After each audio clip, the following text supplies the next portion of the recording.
Good morning students. मैं doctor Maya Agarwal, assistant professor SPC government college Ajmer. Students, आज हम business law का जो आपका सेकंड पेपर है उसकी सेकंड यूनिट के बारे में बात करेंगे, contract of sales of goods and introduction. तो बच्चों, सबसे पहले मैं ये कहना चाहूँगी कि जैसा कि आप सभी देख रहे हैं कि कोरोना बढ़ता ही जा रहा है, तो इस कारण स्टूडेंट्स आपको वापस ऑनलाइन होना पड़ेगा।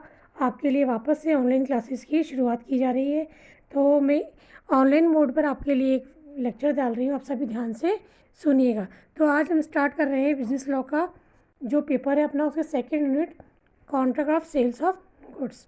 तो बच्चों, सबसे पहले अगर हम देखें तो भारत में माल विक्रय अनुबंध पर माल विक्रय अधिनियम 1930 लागू होता है, यानी 1930 जो एक्ट है हमारा सेल्स एंड गुड्स एक्ट, वो भारत में लागू होता है। ये एक्ट अगर हम देखें तो 15 मार्च 1930 में बना दिया गया था, लेकिन इसका इम्प्लीमेंट जो हम देखें तो 1 जुलाई 1930 से हमारे देश में लागू कर दिए गए। तो सबसे पहले बच्चों हम देखेंगे कि माल विक्रय अनुबंध में माल की क्या परिभाषा होती है, ये माल हम किसे कहेंगे। तो माल विक्रय अधिनियम के अनुसार अगर हम बात करें तो माल विक्रय अनुबंध एक ऐसा अनुबंध है जिसके अंतर्गत एक विक्रेता मूल्य के बदले किसी वस्तु या सेवा माल का स्वामित्व क्रेता को हस्तांतरित करता है या करने का ठहराव करता है। कहने का मतलब है कि माल विक्रय अनुबंध में जो भी व्यक्ति विक्रेता होगा, यानी जो कोई अपनी वस्तु बेचना चाह रहा है, वो क्रेता के लिए किसी वस्तु का हस्तांतरण करेगा, यानी पोजीशन देगा मूल्य के बदले या प्रतिफल के बदले, तो उसे हम माल विक्रय अनुबंध में शामिल करेंगे। तो इस तरह से अगर हम देखिए तो स्पष्ट होता है कि माल विक्रय अनुबंध एक ऐसा अनुबंध माना गया है जिसमें एक पक्षकार किसी दूसरे पक्षकार को किसी एक निश्चित प्रतिफल के बदले वस्तु के स्वामित्व को हस्तांतरण करता है या हम कहीं करने के लिए सहमत होता है। मान लीजिए राम श्याम से को प्रस्ताव करता है कि मुझे 10 बोरी चावल खरीदने हैं। ठीक है, राम श्याम से प्रस्ताव करता है कि मुझे 10 बोरी चावल खरीदने हैं। तो यहाँ राम जो है खरीदना चाहता है और श्याम जो है विक्रेता की स्थिति में यहाँ है। तो ऐसी स्थिति में यदि विक्रेता अब 10 बोरी गेहूँ उसको देने के लिए, गेहूँ या चावल जो भी उन्होंने आपस में तय किया है, देने के लिए राजी हो जाता है या उस ठहराव को स्वीकार कर लेता है और अपने उसके चावल देकर मूल्य के प्रतिफल के बदले चावल का अगर वो उसको हस्तांतरण कर देता है, सुपुर्दी कर देता है, तो उसे हम विक्रय अनुबंध की श्रेणी में मानेंगे। तो कहने का आशय यह है कि माल विक्रय अनुबंध के लिए माल का होना आवश्यक है। माल जब होगा तभी हम विक्रय अनुबंध को पूरा कर पाएंगे। तो इस प्रकार अगर हम देखें तो माल विक्रय अनुबंध जो है भारत देश में माल विक्रय अधिनियम 1930 लागू है और इस 1930 एक्ट के तहत माल विक्रय अनुबंध के सभी कार्य इस अनुबंध के अंतर्गत शामिल माने जाते हैं। अब बच्चों हम देखते हैं माल विक्रय अनुबंध की आवश्यक तत्व, यानी क्या क्या एलिमेंट्स है जो हमें माल विक्रय अनुबंध के बारे में देखने होंगे। तो बच्चों, सबसे पहले तो आप सभी को ये ध्यान रखना है कि माल विक्रय अनुबंध में हमेशा वस्तु के संबंध में ही बात की जाएगी, माल के संबंध में बात की जाएगी और माल विक्रय अनुबंध के अंतर्गत जो विक्रय अनुबंध किया जाएगा उसके लिए 2 पक्षकार होने जरूरी होंगे। ठीक है, तो अब हम देखते हैं माल विक्रय अनुबंध की आवश्यक तत्व या माल विक्रय अनुबंध के लिए किन किन बातों का होना आवश्यक है। तो सबसे पहले बच्चों हम देखते हैं 2 पक्षकार। तो बच्चों, जैसा कि हम सभी जानते हैं जब ठहराव अनुबंध की हम बात करते हैं तो उसके लिए 2 पक्षकार होना अत्यंत आवश्यक है। तो इसी प्रकार माल विक्रय अनुबंध भी अनुबंध और ठहराव पर कार्य करता है, तो इसके अंतर्गत भी 2 पक्षकार होने अनिवार्य माने गए हैं।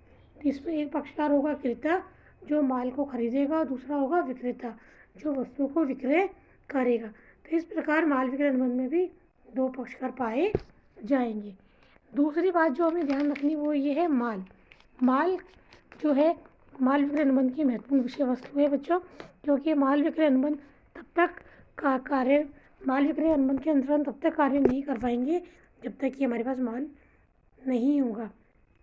ठीक है, तो माल का आशय केवल चल संपत्ति से है, जिसमें कि चल संपत्ति का आशय ये होता है बच्चों जिसमें कि सामान्य वस्तुओं के अतिरिक्त share, debentures, trademark, patent right आदि को शामिल किया जाता है। अचल संपत्ति जो कि मूवमेंट नहीं करती, जो अस्थिर प्रकृति की होती है, उसे माल विक्रय अनुबंध से बाहर माना गया है। तो बच्चों ये पॉइंट हमारे लिए ध्यान रखने योग्य है कि माल में हम केवल चल संपत्ति को ही शामिल करेंगे, अचल संपत्ति इसमें शामिल नहीं मानी गई है। चल संपत्ति जिससे जो आसानी से मूवेबल एक जगह से दूसरी जगह से जिसे हम इजीली ले जा सकते हैं उसे हम चल संपत्ति मानेंगे, और जो नकदी में तुरंत मतलब शीघ्र परिवर्तित होने की संभव स्थिति में होती है, तो ऐसी संपत्ति को ये माल की श्रेणी में मानेंगे। अचल संपत्ति को माल की श्रेणी में शामिल नहीं मानेंगे। इसी क्रम में अगला बिंदु है हमारा मुद्रा में मूल्य। मीन्स यहाँ हम विक्रय अनुबंध की जब बात करते हैं तो विक्रय अनुबंध के अंतर्गत जब माल जो हम देखेंगे, जो माल होगा तो उसका एक मूल्य होना चाहिए, और मूल्य इस प्रकार का होना चाहिए, वस्तु की माल इस प्रकार का होना चाहिए जिसका मुद्रा में अंकन संभव किया जा सके। यदि वस्तु इस प्रकार की जिसका मुद्रा में अंकन संभव नहीं है तो उसे माल की श्रेणी में नहीं मानेंगे। तो ये बात हमें ध्यान रखनी है स्टूडेंट्स कि वस्तु के जो माल है उसका मुद्रा में अंकन होना आवश्यक है। इसी प्रकार अगला बिंदु है स्वामित्व का हस्तांतरण। स्वामित्व का हस्तांतरण यानी जब क्रेता कोई वस्तु खरीदने के लिए विक्रेता के समय प्रस्ताव रखेगा और विक्रेता जब उसको वस्तु का हस्तांतरण कर देगा तभी वस्तु का विक्रय पूर्ण माना जाएगा। यानी माल विक्रय अनुबंध के अंतर्गत वस्तु का हस्तांतरण प्रतिफल के बदले अन्य पक्ष का, जिसे हम क्रेता कहते हैं, को विक्रेता के द्वारा कर दिया जाता है। इसी प्रकार अगला बिंदु है हमारा स्वतंत्र सहमति, फ्री कंसेंट। तो स्टूडेंट जैसे हम देख चुके हैं फ्री कंसेंट किसी भी एग्रीमेंट या कॉन्ट्रैक्ट के लिए अत्यंत आवश्यक है। जैसे फ्री कंसेंट नहीं होंगी आपका जो ठहराव या जो भी जिस कार्य के लिए आपने प्रस्ताव किया है वो वैध नहीं माना जाएगा। तो माल विक्रय अनुबंध में भी ये शर्त लागू होती है कि जब क्रेता और विक्रेता के मध्य जो ठहराव होता है वस्तु को खरीदने और क्रय विक्रय का, तो वो स्वतंत्र सहमति से प्रेरित होना चाहिए। यदि असतंत्र सहमति स्वतंत्र नहीं है तो माल विक्रय अनुबंध में जो आपने अनुबंध किया वो वैध नहीं माना जाएगा। इसी प्रकार शर्त सहित और शर्त रहित माल विक्रय अनुबंध बच्चों शर्त सहित भी हो सकता है और शर्त रहित भी हो सकता है। ये पक्षकारों पर निर्भर करता है कि उन्होंने किस प्रकार का अनुबंध आपस में तय किया है। इसी प्रकार औपचारिकताओं का पालन, माल विक्रय अनुबंध में कुछ लीगल फॉर्मेलिटीज़ का भी पालन करना होता है। उन फॉर्मेलिटीज़ को पूरा करके ही आप विक्रय अनुबंध को सही प्रकार से लागू कर सकते हो। तो हमें माल विक्रय अनुबंध संबंधी समस्त वैधानिक औपचारिकताओं का भी पालन करना चाहिए। इसी क्रम में अगला बिंदु है हमारा वैध अनुबंध के अन्य आवश्यक तत्व। इस प्रकार हम ये देखते हैं कि वैध अनुबंध के सभी आवश्यक तत्व इसमें पाए जाते हैं और इन तत्वों के कारण ही वैध अनुबंध के साथ साथ विक्रय अनुबंध भी वैध माना जाएगा। तो बच्चों वैध अनुबंध में जिस प्रकार स्वतंत्र एक उद्देश्य होता है, वैध प्रतिफल होता है, दो पक्षकार होते हैं, स्वतंत्र सहमति होती है, ठीक है। तो इसी प्रकार के सारे जो तत्व इसमें पाए जाने चाहिए तभी वैध अनुबंध हमारा विक्रय अनुबंध जो वैध हो पाएगा। तो स्टूडेंट्स इस तरह से हम देखते हैं कि माल विक्रय अनुबंध 1930 जो हमारे भारत देश में लागू है, इसके अंतर वस्तु के से संबंधित क्रय विक्रय के सभी प्रकार के जो विक्रय अनुबंध के जो प्रस्ताव शामिल किए जाएंगे। और हमें ये ध्यान रखना है कि माल विक्रय के अंतर्गत एक विक्रेता वस्तु का स्वामित्व प्रतिफल के बदले दूसरे क्रेता को हस्तांतरित करता है।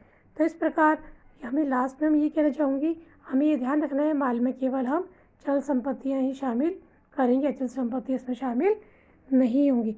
तो इस प्रकार बच्चों ये जो हमारा था माल विक्रय अनुबंध के बारे में आज का विषय था। अगले लेक्चर में हम अगले विषय पर चर्चा करेंगे। तब तक के लिए धन्यवाद।